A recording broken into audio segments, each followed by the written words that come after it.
بسم اللہ الرحمن الرحیم۔ ایک دفعہ ایک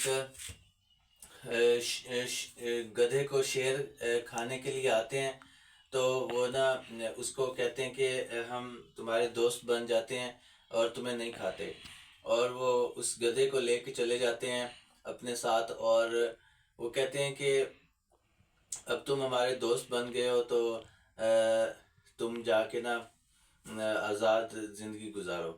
اور وہ جب آتا ہے تو تمام گدھوں کو کہتا ہے کہ میں شیروں کے ساتھ میری دوستی ہے، تو ان میں وہ سب سے بڑا بن کے رہتا ہے۔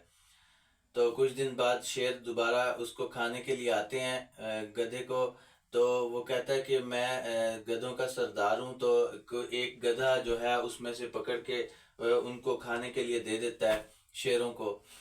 تو کچھ دن اور گزرتے ہیں، پھر ایک اور گدھا دے دیتا ہے، اور پھر وہ سب گدھے یہ سمجھتے ہیں کہ یہ ہمیں ایک ایک کر کے ختم کر رہا ہے، تو ہم الگ ہو جاتے ہیں۔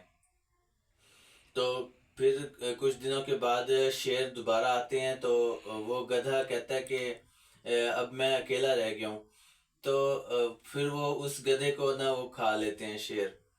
تو اس کہانی میں ہمیں یہ سبق ملتا ہے کہ جب ہم اپنے خاندان والوں کے ہی کو قربان کرتے جائیں گے، تو ایک دن ہمیں بھی جو ہے وہ قربانی دینی پڑے گی۔